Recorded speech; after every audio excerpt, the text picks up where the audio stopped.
আল্লাহ নিজে ওর সাথে যুদ্ধ করতে রেডি। এবার বুঝেন যে কত খারাপ ওরা আল্লাহর দরবারে, যে আল্লাহ নিজে ওদের সাথে যুদ্ধ করবেন। এক দলের কথা আছে কোরআনে, আর এক দলের কথা আছে বুখারী শরীফে। কোরআনে বর্ণিত দলের নাম যারা সুদের সাথে জড়িত এরা, আর বুখারী শরীফের মধ্যে যাদের নাম আছে এরা হলো ওলিয়া উলিয়া যারা মানে না তারা। আল্লাহ বলেন যারা ওলিয়া উলিয়া মানো না, আমি আল্লাহ তোদের সাথে যুদ্ধ করব। এজন্যই তো সারা দেশে আমি চিৎকার করে বলি, এ জমিনে যারা ওলি মানে না, আউলিয়া মানে না, ওরা কোরআন মানে না, বুখারী শরীফ মানে না, ওরা ভণ্ড। ওদের যারা ভণ্ড বলে না তারাও ভণ্ড। আমার কথার কাউন্টার দেওয়ার কলিজা থাকলে আসো।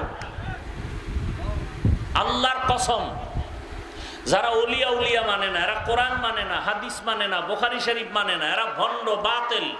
এদের যারা বাতিল ভণ্ড বলবে না, স্বীকার করবে না, তারাও বাতিল। আল্লাহ আমাকে হেদায়েত দান করুন, আল্লাহ আপনাদেরকে হেদায়েত দান করুন। রাসূলের উপরে হাজারো লাখ কোটি দরুদ ও সালাম একবার পড়ি সাল্লাল্লাহু আলাইহি ওয়া আলিহি ওয়া সাল্লাম। কি ওয়া আলিহি, সাল্লাল্লাহু আলাইহি ওয়া আলিহি ওয়া সাল্লাম পড়েন, সাল্লাল্লাহু আলাইহি ওয়া আলিহি ওয়া সাল্লাম। জীবনে মানুষ বড় হতে চায়, লাভ চায়। এই দুনিয়া এবং আখিরাতে বড় হওয়ার তাবিজের নাম দরুদ শরীফ। বলে গেলাম, পারলে আমল করেন, না পারলে নাই। বলার দায়িত্ব আমার, মানবেন কিনা সে দায়িত্ব আপনার। হেদায়েতের মালিক আমি না, একমাত্র কে? রাসূলের হাতেও আল্লাহ হেদায়েতের চাবি দেন নাই। ইন্নাকা লা তাহদি মান আহবাবতা ওয়ালাকিন্নাল্লাহা ইয়াহদি মান ইয়াশা। নবী আপনি কাউকে ভালোবাসলেই সে কালেমা পড়বে, বিষয়টা এমন না। আমি চাইলে হবে, আপনি চাইলে হবে না। আমি আল্লাহ যদি চাই হবে, আপনি চাইলে। এ কারণে আবু জাহাল কালেমা পড়ে নাই, 13 বছর দেখলো, বয়ান শুনলো। আর ওমরের মতো গোলাম আপনাকে জবাই করতে আসিয়া কালেমা বলা হয়ে গেল। ওমরের আল্লাহ এমন পাওয়ার দান করেছেন, যেই ওমরের নামটা এখনো শুনলে সবার শরীরটা কেমন যেন একটা গরম ভাব, ভয় ভয় ভাব। ওমরের নাম শুনলে এখনো ভয় লাগে। ওমর নাম বড় ভয়ঙ্কর। সমাজে যাদের নাম ওমরে ফারুক, তারা কেমন যেন একটু গরম ভাবের হয়। যাদের নাম আবু বকর, তাদের কেমন যেন একটু নরম নরম ভাব। ঠিক নেই?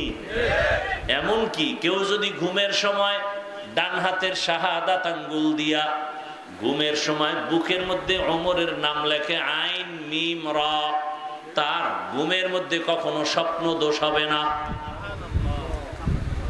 মোবাইলে আকাম করলে আর 1000 বার ওমরের নাম লেখলে কি হইব?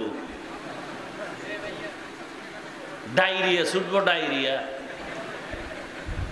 আল্লাহ হেদায়েত দান করুন। ওলামায়ে কেরাম আপনাদের সামনে কোরআন সুন্নাহ ভিত্তিক আলোচনা করেছেন, আপনারা ধৈর্যের সাথে শুনেছেন। আল্লাহ উলামায়ে কেরামদের কথাগুলো সহি তরিকায় আমাদের আমল করার তৌফিক দান করেন। উলামায়ে কেরামের ইজ্জতকে আল্লাহ বেশি বেশি বাড়ায় দেন। যারা লেখার মাধ্যমে, বলার মাধ্যমে, মিডিয়ার মাধ্যমে উলামায়ে কেরামকে ছোট করার ষড়যন্ত্র করে, আল্লাহ ওদের হেদায়েত দান করেন।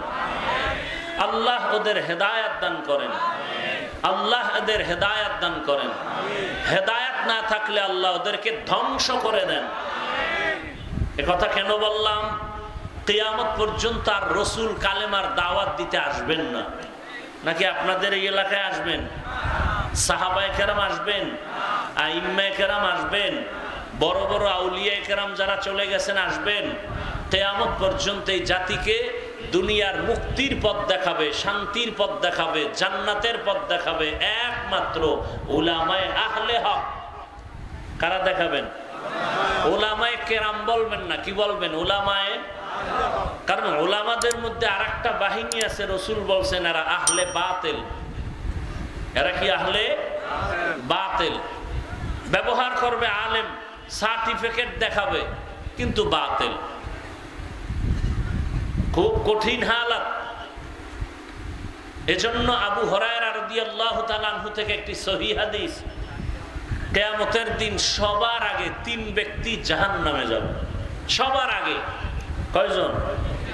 এর মধ্যে একজন আলেম, আর একজন শহীদ গলা কাটা, আর একজন টাকা পয়সা দান করনেওয়ালা দানবী। কোন শহীদ, কোন আলেম, কোন দানবী, ব্যাখ্যা সাপেক্ষ। আল্লাহ আমাদের বুঝার আমল করার তৌফিক দান করে। এজন্য দোয়া করলাম আল্লাহ উলামায়ে কেরামের ইজ্জতকে বাড়ায় দেন। বর্তমান দুনিয়াতে উলামায়ে কেরামকে কুলুষিত করার এক আন্তর্জাতিক ষড়যন্ত্র চলতেছে। কেন? আমি হাফিজুর রহমানকে যদি আপনার অন্তরে ঘৃণা লাগে, তখন আপনি আর আমার বয়ান শুনবেন না, আমার পেছনে আপনি নামাজ আদায় করবেন না।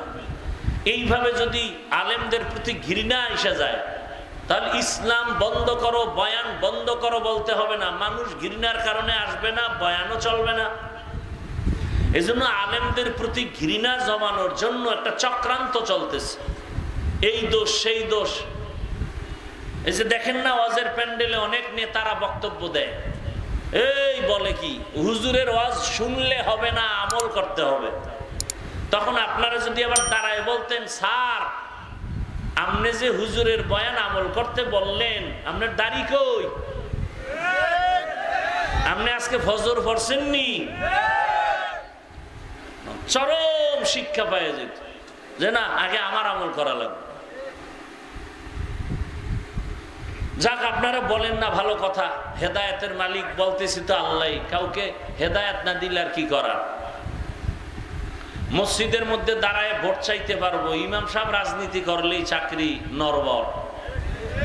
হ্যাঁ, মসজিদে কোনো রাজনীতি চলবে না। তা মসজিদে ভোট চায় কেন? নাকি আপনাদের এদিকে নাই? ওয়াজের স্টেজে বয়ান চলবে, কবর হাসর মিজান পুলসিরাতের রাজনীতি চলবে না। রাজনীতির নেতাদের নাম থাকে কেন? বক্তব্য হয় কেন? আর উলামায়ে কেরাম যদি রাজনীতি করে, পৃথিবীর শ্রেষ্ঠ পবিত্র রাজনীতি তারা করবেন, বাকিরা করে নোংরা নাপাক রাজনীতি। লালমাই বলে আসছি, ভালো করে শিখে রাখো, কথাগুলো রেখে রাখো। আর যুবকদের কাছে আমার একটা দাবি, ভালোবাসার দাবি। একটা পেস্টুন বানাইতে কয় টাকা লাগে? 3 ফিট বাই 2 ফিটের একটা পেস্টুন বানাইতে কয় টাকা লাগে? 200-250। আমার অনুরোধ, আজকে কয়েকটা কথা বলে যাব, এগুলো এই পেস্টুন বানায় বানায় বাজারের মোড়ে মোড়ে লাগাও। 1 নাম্বার, পৃথিবীতে রাজনীতি মানি ইসলামের রাজনীতি। ইসলাম ছাড়া রাজনীতি মানি দুর্নীতি। আসতে বলো কেন? আমি যদি মিথ্যা বলি, অযৌক্তিক বলি, দ্বারা সূর্যের সাথে আলো যেমন এভাবে লাগানো, সূর্য থেকে আলাদা যেমন আলো করা যায় না, ইসলামের সাথে রাজনীতি এভাবে লাগানো। সূর্য থেকে আলো ভিন্ন হয়ে গেলে যেমন সূর্য থাকে না, রাজনীতির থেকে ইসলাম আলাদা হয়ে গেলে রাজনীতি থাকে না, দুর্নীতি হয়ে যায়। ফুলের সাথে ঘ্রাণটা যেমন লাগানো, ফুলের সাথে ইসলাম রাজনীতি একসাথে লাগানো। ফুলের ঘ্রাণ না থাকলে যেমন ফুল মূল্যহীন, রাজনীতির মাঝে কোরআন হাদিস না থাকলে রাজনীতি মূল্যহীন। আল্লাহর কসম করে বলছি, কিয়ামতের আগ মুহূর্ত পর্যন্ত ইসলামের রাজনীতি ছাড়া এই জমিনে কোনোদিন কেউ শান্তি দিতে পারবে না, পারবে না, পারবে না, সম্ভব না। এজন্য সবাই ইসলাম চায়, কিন্তু ক্ষমতায় চায় না। কয় ভাই আপনার দাওয়াত? আলহামদুলিল্লাহ। কয় আপনার বাড়ি? নাউজুবিল্লাহ। ইসলাম শান্তির ধর্ম সবাই কয়, মানে না কেন? কয় ইসলাম মানলে দুর্নীতি চলবে না, চাঁদাবাজি চলবে না, ধান্দাবাজি চলবে না। আর ঘরের মহিলারা কি কয় জানেননি? কয় হুজুর গো, যত টাকা পয়সা সম্মান সব দিব, ভোট দেওয়া যাবে না, কারণ এরা আইলে আমাকে আত্মুজা পরাইব, পাও মুজা লাগাই দিব না, এরকম আটকা থাকা যাবে না। ইসলাম ডারে আগুন বানায় দিস। অথচ পৃথিবীতে একমাত্র সহজ ধর্ম, সহজ নীতি ইসলাম। শান্তি ইসলাম ছাড়া কোথাও নাই। এটা ব্যানারে লিখবা, পেস্টুনে লিখবা।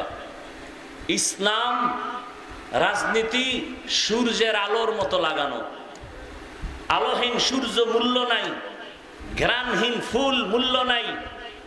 আল্লাহর কোরআন ইসলাম ছাড়া রাজনীতি মূল্যহীন। মানুষ শুধু মরবে ধুকে ধুকে। দেখেন না, ইসলাম নাই বিদায় আপন বাবা তার আপন মেয়েকে হোটেলে ঢুকাইয়া বলে, আজকে রাতের জন্য তুমি আমার কাছে স্ত্রীর মতো। এটা কি ইন্ডিয়ার খবর? সোনার বাংলার তাজা খবর। তোমার খবর নাই। আল্লাহ হেদায়েত দান করুন।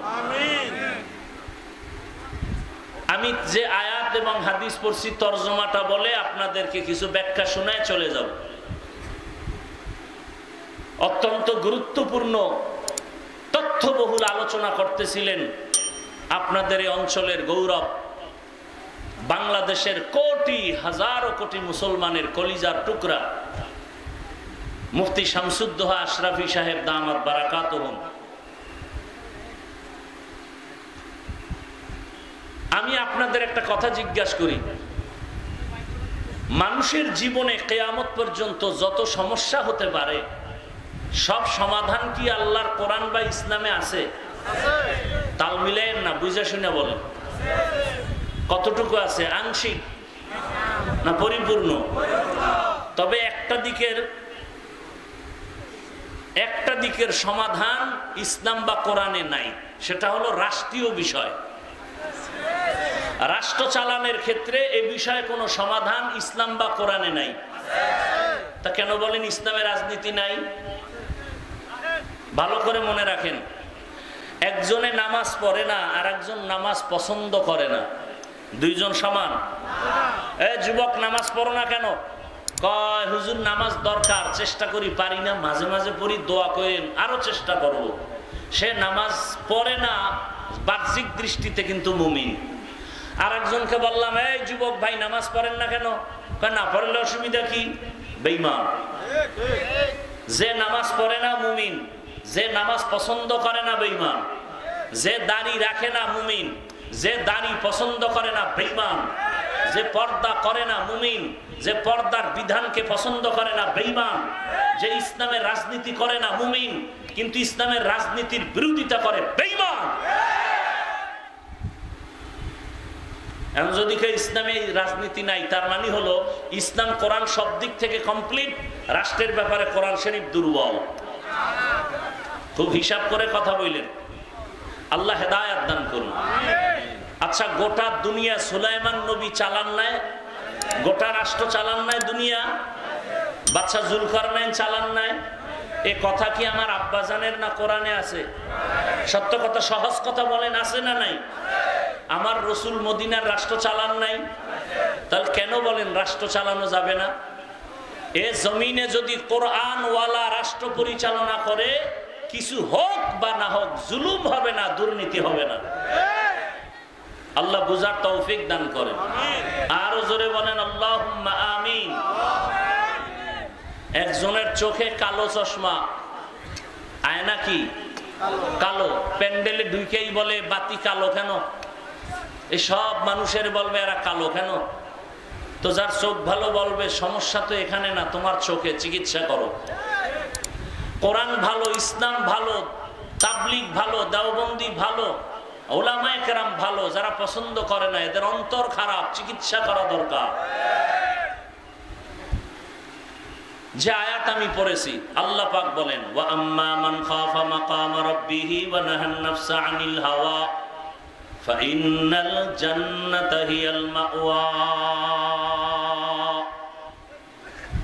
হাসরের ময়দানে আমার দরবারে দাঁড়াতে হবে, পালাবার কোনো সুযোগ নাই। হে রাসূল, উম্মতের জানায় দেন, আমার আদালতে দাঁড়াইয়া হিসাব দেওয়ার ভয়ে দুনিয়ার জমিনে জিন্দা অবস্থায় যারা নিজেদের গুনাহ থেকে বাঁচায় রাখবে, আমি আল্লাহ ওয়াদা করলাম বিনা হিসাবে সে জান্নাতি। রহমতের নবী বলেন, ও দুনিয়ার উম্মতের দল, ইত্তাকিল মাহারিম তাকুন আবাদান নাস। তোমরা অবৈধ নিষিদ্ধ হারাম থেকে নিজেরে বাঁচাও, আল্লাহর মহব্বতে মানুষের কাছে তোমার মর্যাদা বেড়ে যাবে, আল্লাহ তোমার মর্যাদা বাড়ায় দিবেন। আমরা সম্মান চাই ঠিক, কিন্তু কোন পথে গেলে সম্মান থাকবে সে চিন্তা করি না। রহমতের নবী সুন্দর ইসলাম নিয়া মক্কা নগরীতে এমন সময় আসছেন যেই সময় মক্কার মানুষ ছিল চূড়ান্ত চরিত্রহীন, খারাপ। নারী আর পুরুষ উলঙ্গ হইয়া বাইতুল্লাহর মতো ঘর, এরা নারী আর পুরুষ একসাথে উলঙ্গ ভাবে তাওয়াফ করে। কত খারাপ মক্কার মানুষ। কন্যা হলেই তারা কষ্ট পায়, কন্যা সন্তান আসা মাত্র অনেক বাবা তার নিজের কন্যাকে গলা টিপে মেরে ফেলে। কত খারাপ ওই মক্কার মানুষ। রহমতের নবী আদর্শ যখন পাইল, মক্কার এই খারাপ মানুষগুলো রাসূলের আদর্শ গ্রহণ করিয়া এতটা দামি হয়ে গেছে, আল্লাহ জিব্রাইলকে পাঠায় বলে, যাও লিস্টি দিয়া দিলাম, এর মধ্যে যাদের নাম আছে রাসূল যেন ঘোষণা করে দেন এই লিস্টির মানুষগুলো বিনা হিসাবে জান্নাতি। রাসূলের আদর্শ শুরুতেই বলছিলাম, এত মানুষ এভাবে বসে আছে কেমনে সম্ভব? দুনিয়ার টাকায় সম্ভব না, বাহাদুরিতে সম্ভব না, ১৫০০ বছর আগে রাসূলের আদর্শের কারণে সম্ভব। খানারও চিন্তা নাই, ঘুমেরও চিন্তা নাই, আল্লাহর মহব্বতে আপনারা বসছেন। আল্লাহর কাছে দোয়া করি, আল্লাহ হেদায়েতের দৌলত আমাদের দান করেন। ওলামায়ে কেরামের বিরোধিতা করবেন। এই যুবক বাবারা, আমি কিন্তু কাউকে হুজুর বানাইতে আসিনি, কোনো ভয় নাই যে হাফিজ ভাই আজকে বুঝি হুজুর বানানোর তওবা করবে না, আমি একবারও বলবো না। আমি এখন কোন ওয়াজে বলি না তাবলীগে যাও, আমার ওয়াজে কখনো বলি না কওমি মাদ্রাসায় যাও, আমার মতো টুপি লাগাও, আমার মতো দাড়িওয়ালা হও, আমার মতো পীরের কাছে গিয়া মুরিদ হয়ে যাও, একবারও বলি না, আজও বলবো না। বরং আমি বলবো, রে যুবক, স্কুলে পড়ো, কলেজে পড়ো, চাকরি করো, ব্যবসা করো, ওই চাকরি ব্যবসা ছাড়িও না, স্কুল ছাড়িও না, কলেজ ছাড়িও না। ডাক্তার হও, দোয়া করে গেলাম, ইঞ্জিনিয়ার হও, প্রফেসর হও, দোয়া করে যাবো আজকে ইনশাআল্লাহ, দিন থেকে বলছি কথাগুলো।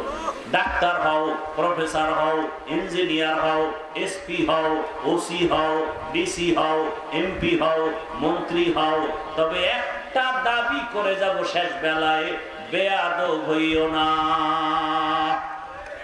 ডাক্তার হইও, কি হইও না? ডাক্তার হইয়া যদি বেয়াদব হও তো তাসলিমার মতো জুতা খাইয়া দেড় ছাড়তে হবে। তাসলিমা নাসরিন এমবিবিএস ডাক্তার, লাঙ্গল কোটের না, মোটামুটি নামি, দামি তো নাই। নামি আর দামি ব্যবধান আছে না নাই? নামি ডাক্তার, কিন্তু আজকে কপাল এত খারাপ যে মরলে লাশটাও এদেশে আর আসার সম্ভাবনা নাই। কেমন চান কপাল! আল্লাহ হেদায়েত দান করুন। যুবক, ডাক্তার হইও, বেয়াদব হইও না। ইঞ্জিনিয়ার হও, বেয়াদব হইও না। প্রফেসর হও, বেয়াদব হইও না। এমপি মন্ত্রী হও, ওসি ডিসি এসপি হও, বেয়াদব হইও না। প্রশ্ন তোমার অন্তরে, বেয়াদব হব না কথার ব্যাখ্যা কি? সুযোগ থাকলে একটু পরে বলতেছি। আপনারা বয়ান শেষ করতে বললে বলেন, আমি মোনাজাত দিয়ে চলে যাই। আমি গিয়ে আবার সাহারি খেতে হবে। আল্লাহ, উঠা বসা করেন।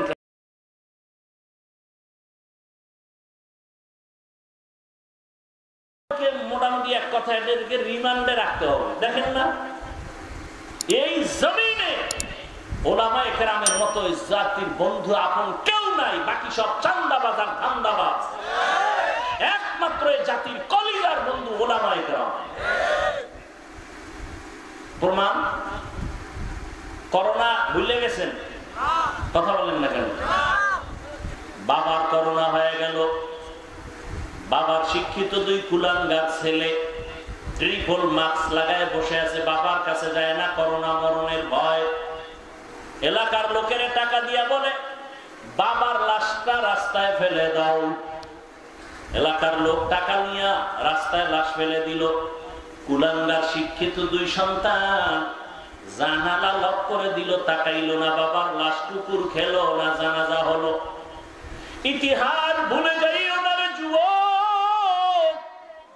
ওই সময় আমার দেশের টুপিওয়ালা উলামায়ে কেরাম করোনার শত শত লাশ নিজেদের কাঁধে নিলেন, গোসল করালেন, কাফন পরায়া জানাজা পড়ালেন, কবরে রাখলেন।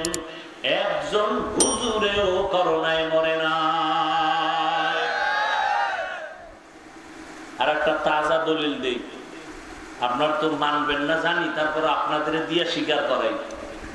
যারা সরকারি চাকরি করে, বেসরকারি চাকরি করে, প্রতিদিন ডিউটি কত ঘন্টা? সত্য কথাটা বলতেও কষ্ট লাগে। মাসে বেতন নিম্নে কত? নিম্নে 20,000। টেবিলের নিচে আর কত মুক্তার দানা তো আছেই, আছে না নাই? না হয় রাতারাতি কলা গাছ হয় কেমনে? 10 তলা বিল্ডিং এর মালিক হারাম টাকা দিয়া গরিবের উপরে জুলুম করে বিল্ডিং বানাইছো। এই কারণে বিল্ডিং এ ঘুমানোর কপাল নাই। হালাল টাকার বিল্ডিং কেউ দখল করতে পারে না। যেমনি তুফানে বাড়ি উঠছে, ওই তুফানে ভাঙছে। রাতারাতি আসছে, রাতারাতি নাই। ওই বিল্ডিং এর দাম কি যে বিল্ডিং থুয়ে জঙ্গলে ঘুমাতে হয়? ওই ব্যাংকে টাকা রেখে লাভ কি যে ব্যাংকের টাকা জীবনে আমিও খাইতে পারবো না, আর আমার বংশের কেউ পারবে না। এর চেয়ে রিক্সা চালায় খাওয়া ভালো। আল্লাহ হেদায়েত দান করেন। তাহলে সরকারি বেসরকারি ডিউটি 8 ঘন্টা, বেতন 20,000, নিম্নে আরো কত কিছু। সত্য কথা বলেন, আপনাদের এলাকার মসজিদের ইমাম সাহেবের ডিউটি কয় ঘন্টা?